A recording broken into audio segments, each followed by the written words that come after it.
Well, hello, everybody. No, that's okay. Luke, play on your phone.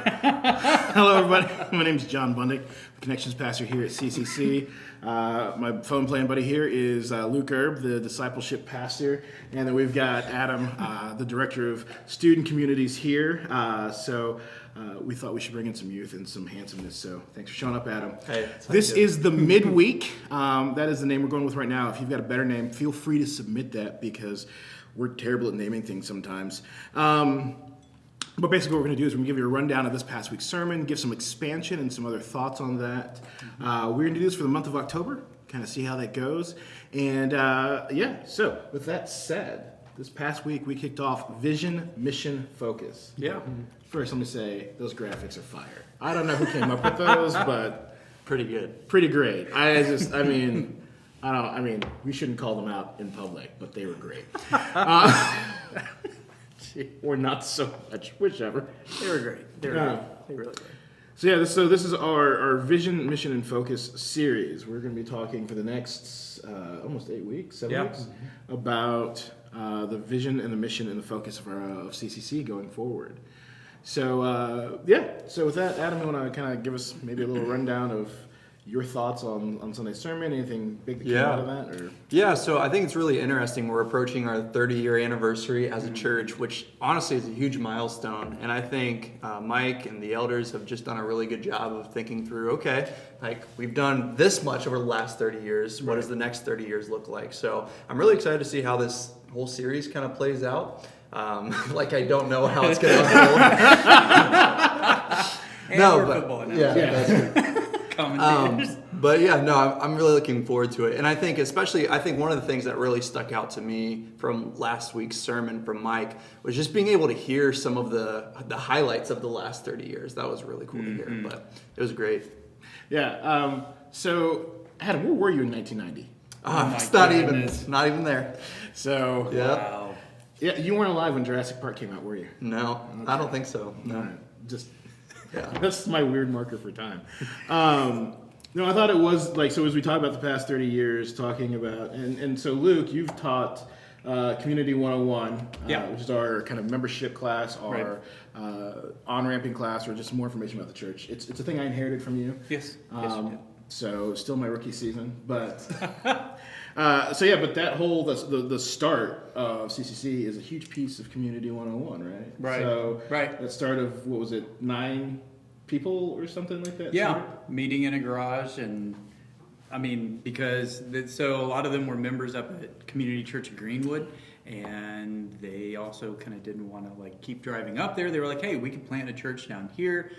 Tom Long with the Missionary Alliance was wanting to do the same thing in this area, and so it was just kind of a match made in heaven. So Yeah, and so with that, so for me, having Tom still here is really interesting, to have your founding pastor. It really is. Still in the congregation and actively participating. I got to spend some time with Tom not too long ago, right before COVID. We were visiting some other churches, just looking at how their welcome team situation is working out. And so Tom and his wife both were on one of these visits because they're still actively involved in the church, and especially on that greeting aspect. And just getting to hear his stories and his thoughts and how why he is still part of this church all these years later after he founded it. And it was an incredible experience just to kind of get to hang out with him. And the fact that he's still here. Yeah. It's not it's a special he came and visited. It's no, I see him most Sundays. Right, So- right. And while it's not in an official capacity, he is still actively shepherding. Yeah. So he's been a small group leader ever since he's been back, and so is really ministering to certain demographics. So. Yeah, so 30 years of ministry here in Columbus. And I think one of the things that, just as I've kind of been around and kind of walked, so my own history with CCC starts in 1999. Actually, it's wrong. It's 1998. How old were you in 1998? 3. Okay, 3 years old. So in 1998, I was an 8th grader. And Luke, you were in college or 30? First year of college. Okay. So back in the 1900s, I started here in student ministry. Pete Archer was my youth pastor. We were meeting at the Grayson's house over on Franklin Street. And So it was my start here, and so I've been here all these years. But part of what drew me to CCC as a high school student was one, that there was a student ministry that was asking real questions and real hard questions. I felt like there were a lot of real leadership opportunities, but then to come out to church on Sunday morning, and that the service on Sunday morning wasn't completely alien to and foreign from what my experience day to day was. Right? Sure. Like the church sang in my native language is maybe a better way to put it. So, and so for me, that's when I started. But to think about how, and even in the background of CCC's founding, of a lot of other really great and established churches in Columbus meeting this need of discipling people who otherwise maybe wouldn't have gone to church, Sure. or shown up or felt safe in church. Right. It's huge, and I really appreciate that. Mike. By the way, Mike preached on Sunday. Mike handled that on Sunday. So he just texted me. Continue. So, But I think, because you've been at CCC since the 1900s. How long have you been at CCC? So let's see, 14 years. 14 years. Yeah. Gotcha. So Lachlan was one when we actually came here. We attended a service, then joined a small group while going to a different church. And we did that for about probably 4 or 5 months, and then ended up, just transferring membership here. Yeah. So That's cool. Yeah, and I know for me, I've been at the church since 2018. And so for me, my experience wasn't necessarily evaluating a church to attend, but it was actually to work at, which is like another level to that. But I remember even like looking on the website and kind of doing like some research. Like one of the things that stuck out to me in my research process, but then also in just people that I talked to when I first got here, is just how innovative and creative people can be. I think one of the things that really stood out to me, well, two things, was the multi-language church services that we offered in English, Spanish, and in Chinese. And then also Community Downtown, which is a ministry that reaches out and counsels a variety of people and offers a variety of services and support groups and life coaching and all that stuff. That's really cool. yeah, because CBT comes about like in the mid 2000s, right? I think this is when Scott launches that out, and that starts here as just counting the counseling services here at CCC. And I don't think a lot of people realize like how unique that is. right. It's not just common. unique to like our county area. It is unique to like this region of the state. Yeah. Well, and I would even say, like, man, even going into COVID, like, we were working from home and a lot of our work was looking a lot different, but CDT's work ramped way That's up. right. Yeah. That's And right. so, like, I mean, what a great way that God has positioned us to be able to reach into the community and meet the specific needs. Again, third priority of CCC for 2020, 2021. Right. Meeting the needs, man. Like, CDT did that. Yeah. And is still doing that. Ministering not just to the body, but to the community at large. Yeah. So that's huge. And just like, I'll just say as a pastor, being able to know that like if I'm doing premarital counseling or marriage counseling or just one-on-one, whatever it is, and I hit that point where it's like, as a pastor, it's like, I can't, if I say any more, I'm just going to mess things up, right? Being able to know my limit. But then like, not only knowing my limit, but like, you got to figure this out. You got to find somebody else. So like, hey, no, I have a trusted group of people that I can send you to that it doesn't make you weird. It just is like, I've reached the point where I don't have the skills or the ability or the training to help you anymore. I recognize that, but I know some people who do. And so just having that resource has been, just incredible. Right. So. But anyway, well, one of the reasons why, I bring that up, just us being innovative and creative, is, as we're brainstorming for the next 30 years, for me, it makes me excited thinking about, wow, like if we could do that much in 30 years, man, if we really do, going back to Mike's message, if we surrender and listen and figure out what motivates us, man, there's going to be some exciting things. Yeah. Well, and I think everything that we've already kind of touched on, the vision that has been created for us at this time and moving forward to grow and fulfill God's purposes for his church, right? And so I think that's what, as Mike was tailoring his message, looking back at the last 30 years, that this is exactly what we have done, right? We have grown, we have sought to really fulfill God's purposes, and look at where we're at. right? And I think that's the beauty of it, and that's what even launches us forward, that maybe it's not defined, but we know the things that like God is calling us to emphasize, to play that role, that part in the community, to continue to grow in Christ, but also to build one another up. Yeah, which brings us to this really great pivot point where we get to talk about that move to Ephesians, right? Mm-hmm. And so, and to jump into like the middle of his discussion on Ephesians, is to not be the Church of Ephesus, right? So the Church of Ephesus is Paul's writing in 53, 54 AD or so. Basically, he's like, hey, you guys are doing great. I love what you're doing. Keep up the work. Here's some special instructions. And he's not writing probably specifically to the Church of Ephesus.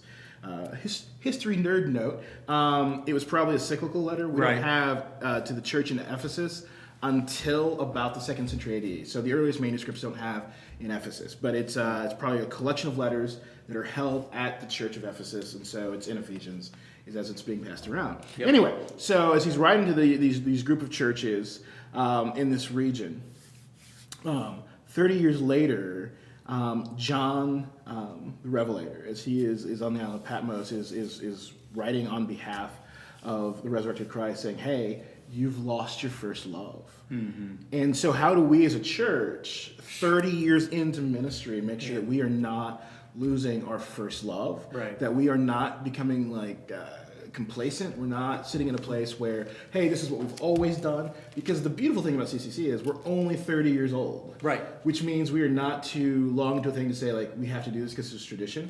We're also at the point where like tradition's showing up, and tradition is not inherently bad, but figuring out what is the thing that's going to help us look around and say, we're the people who don't know Jesus, how do we disciple them well?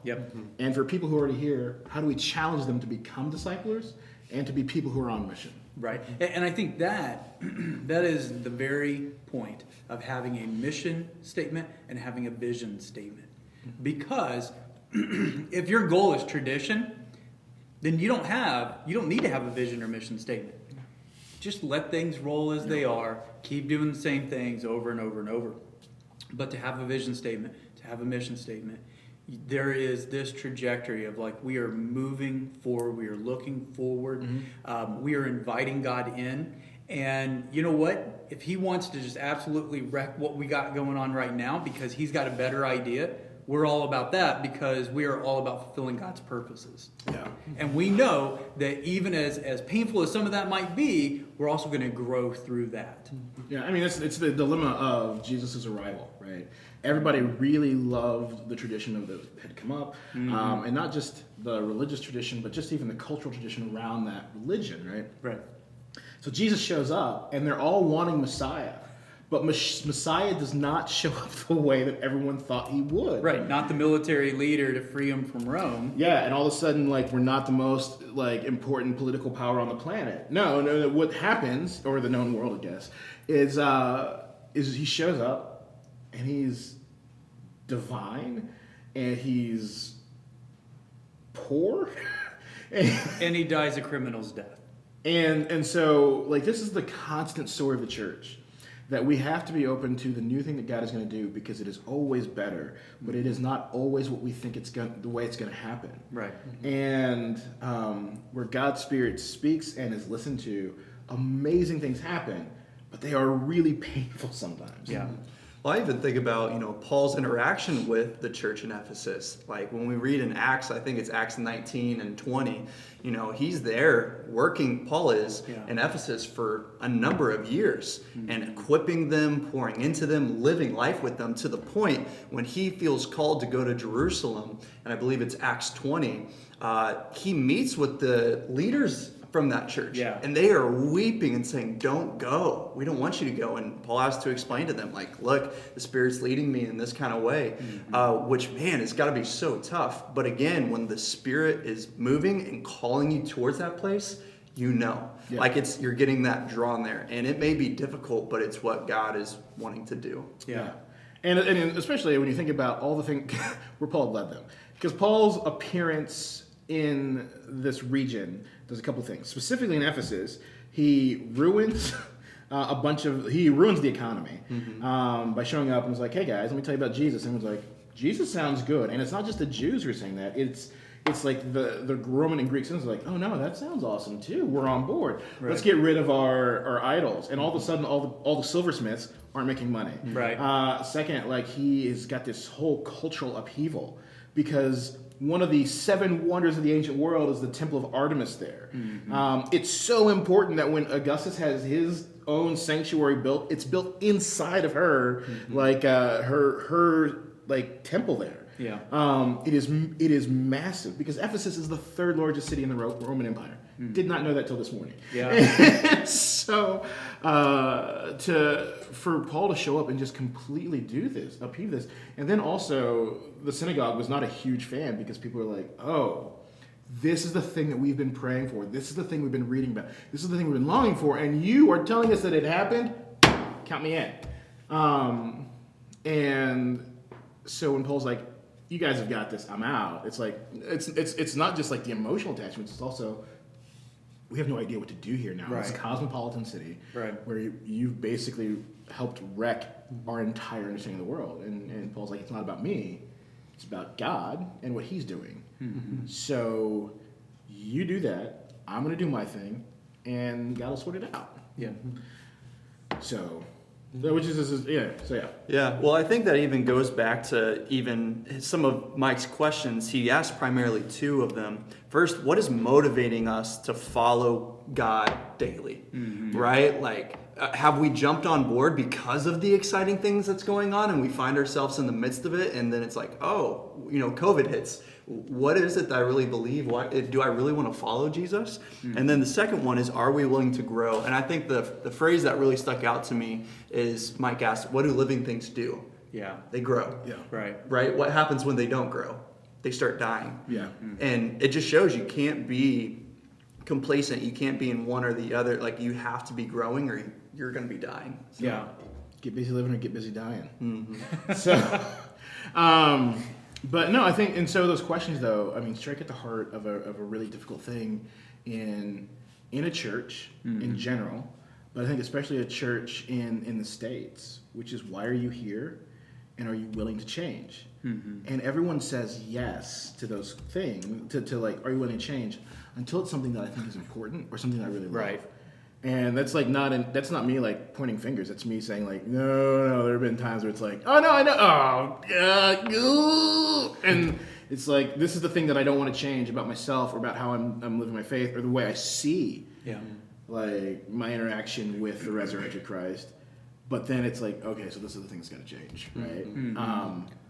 And then the other one is like, why are you doing it?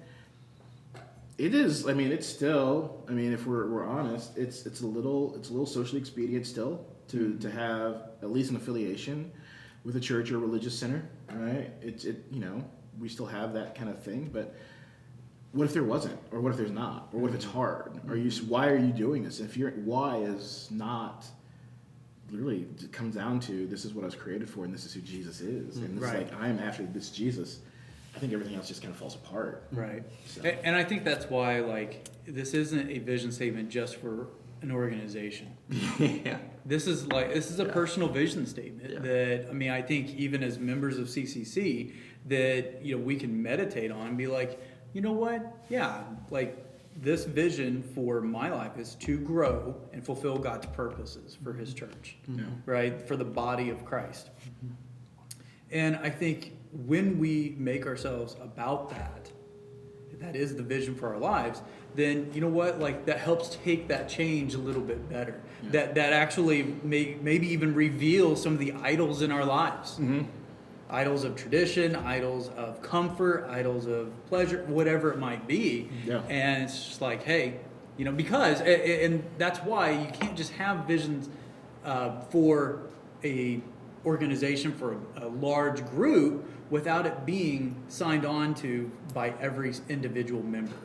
Right? Because, I mean, that's what makes up the collective. So. Which I think is what, circling back, is like why we have decided as a teaching team, it was so important for us to spend not just like 1 week on vision, but to spend multiple weeks laying out vision, laying out like why we're picking this, or why we as a church think this is where God's calling us to.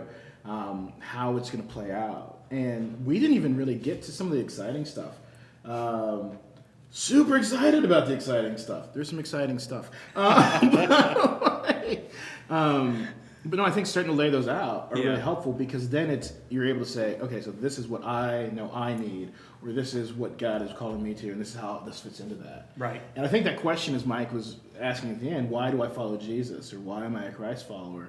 And he was sharing some of those responses. By the way, he asked me, mine was in there, and looking back, mine I heard mine, I was like, oh yeah, that was definitely me. And I, it sounded like me talking. Anyway, but in all that is this question of, what is my personal reason for this? And I think what was clear in all those is that they were not the same answer. Mm-hmm. But I think they were all good answers. Mm-hmm. And so even asking the question, why do I follow Jesus? Right. Mm-hmm. And I think it all comes back down to just seeing the need for it, right? We have such a need for a Savior, because newsflash, we're all going to die at some point, right? Mm-hmm. And so that sobering... It got dark fast. Yeah, it did. Yeah, went dark. Sorry, he can blame it on me. But it's been a hard 23 years. 24. No, I'm 24 now. Yeah, wow. Sorry. It's all right, so it's already started. It's already started. We're getting the age. Yeah. But, just remembering your need for a Savior and the need to follow him. And then as you are following him, your eyes will be open to the needs of those around you. Mm-hmm. And I think that's the beautiful part about following Jesus, is you're reminded of your own need, you're reminded of your own weaknesses and your own deficiencies, but then you're also aware to the needs of those around you. And that's where Jesus can come in and rescue and do his work. And in your being a co-worker, as Paul's writing in Corinthians, right, as you're a co-worker with Christ in these things, the correction, the growth in yourself happens as you're working with other people. If your faith is just you and Jesus, your faith isn't going to grow. Right.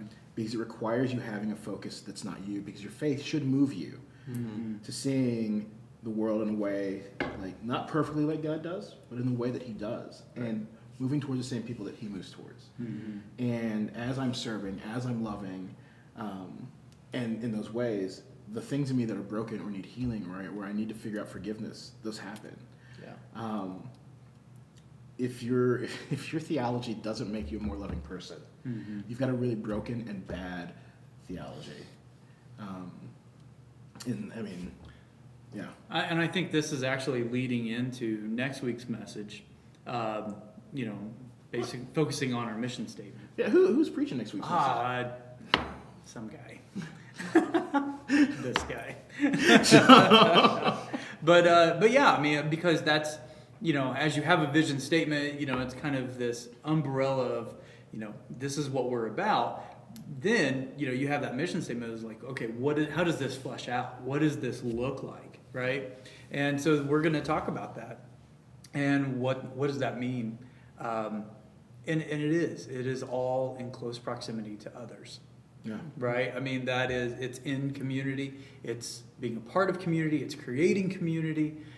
So our mission statement to be and make disciples of Jesus among all nations. Mm-hmm. It's almost like we had a whole series on community leading up into our vision series in this planned way. It's like this was planned. These two things are somehow connected. That's right. So yeah. Yeah. Because what's about to happen is we're going to start talking about next week. Right. And then we're not going to have content for next week. That's right. So with that said, thanks for joining us this week. Again, if you've got a better name for us, please drop that in the comments. And thanks so much for joining us. We will see you Sunday morning. You can join us online at 11 a.m. That's wrong. 10:30 a.m. 10:30. That's right. 10:30. Sorry, my bad. I just work here. So 10:30. You can find us on Facebook or on YouTube. You can also join us live on campus. We are still encouraging masks and whatnot when you're here. We are at 9 a.m. and 10:30 a.m. here at CCC, and you can follow us in the various places. I will say this as one last kind of thing. If you have made it all the way here, awesome. Second, if you've not followed Mike's email, Mike sends a weekly Thursday email. Newsletter, yeah. We will drop a link so that you can follow that, because everything that we're doing and everything that we're like, you can participate in, and as we talk about growing, even finding small groups or discipleship groups or these sorts of things, it's all in there. So Mike does like his, gives a nice little, here's my thoughts for the week. So you get like Mike's thoughts, deep thoughts with Mike. Ooh, we should really encourage you to change it to that. Anyway, so you get deep thoughts with Mike, and then after that, it is all the activities and things going on around the church for that upcoming week, and sometimes a couple weeks out. So you just get an idea of what's happening. So, Scroll through all the way to the end. yeah. So with that said, thanks again so much for joining us. Me? Sorry. Yeah, joining That's me. okay. It's all about. Yeah. None of this is rehearsed, which is why it's as great as it is. So thanks for joining us, us being Adam, Luke, and John here, and we will see you next week.